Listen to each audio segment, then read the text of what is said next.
ಇದು ರೈತರ ಹಕ್ಕು.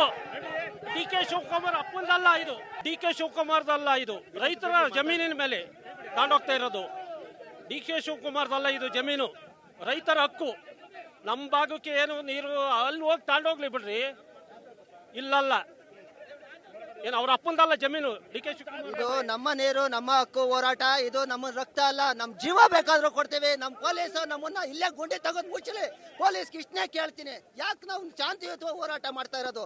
ನಮಗೆ ನೀರಿಲ್ಲ, ರಾಮನಗರಕ್ಕೆ ನೀರು ತಗೊಂಡೋಗ್ಬೇಕು ಅಂದ್ರೆ ಬೇರೆ ಎಲ್ಲೂ ಜಾಗ ಇರಲಿಲ್ಲ ಅವ್ರಿಗೆ, ಬೇರೆ ಅಲ್ಲೂ ಜಾಗನೇ ಸಿಕ್ಲಿಲ್ವಾ ಡಿ ಕೆ ಶಿವಕುಮಾರ್ ಅವ್ರಿಗೆ? ಇಲ್ಲೇ ನೀರು ನಮ್ಗೆ ಇರಿಗೇಷನ್ ಕೊಟ್ಟವ್ರ ನೀರು, ಇರಿಗೇಷನ್ ಇಲ್ಲ, ಕುಡಿಯಕ್ ನೀರಿಲ್ಲ.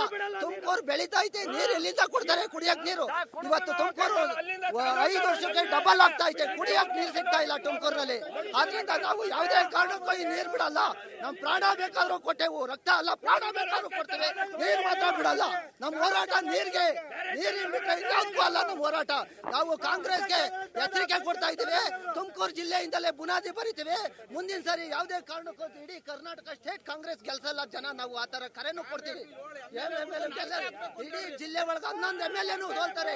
ನಮ್ಮ ಜಿಲ್ಲೆ ನೀರಿದು, ಈ ಜಿಲ್ಲೆ ನೀರ್ನ ತೆಗೆದ ಮೇಲೆ ಅವರು ಇಡೀ ಕಾಂಗ್ರೆಸ್ ಒಂದೇ ಒಂದು MLA ತುಮಕೂರು ಜಿಲ್ಲೆ ಒಳಗೆ ಗೆಲ್ಲಕ್ ಬಿಡೋದಿಲ್ಲ. ನಾವಿನ್ನ ಈ ಹೋರಾಟ ಶಾಶ್ವತ, ಶತಸಿದ್ಧ. ನಮ್ ರಕ್ತ ಇರೋ ತಕ್ಕಲ್ಲೂ ಶತಸಿದ್ಧ, ನಮ್ ಜೀವ ಇರೋ ತಕ್ಕಲ್ಲೂ ಹೋರಾಡ್ತೀವಿ.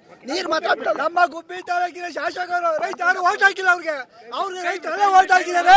ಅವ್ರು ಎಲ್ಲಿ ಹೋಗಿದ್ದಾರೆ? ನಮ್ಮ ಶಾಸಕರು ಬಂದು ರೈತರು ಪರವಾಗಿ ನಿಲ್ಬೇಕು. ಆದ್ಮೇಲೆ ಡಿ ಕೆ ಶಿವಕುಮಾರ್ ಪರವಾಗಿ ಏನು ನಿಲ್ಬೇಕು? ಅವರು ಓಟ್ ಹಾಕೋರು ಗುಬ್ಬಿ ತಾಲೂಕಿನ ಜನ, ಓಟ್ ಹಾಕೋರು ಗುಬ್ಬಿ ತಾಲೂಕಿನ ಜನ. ಅವ್ರು ಬಂದು ನಿಲ್ಬೇಕು.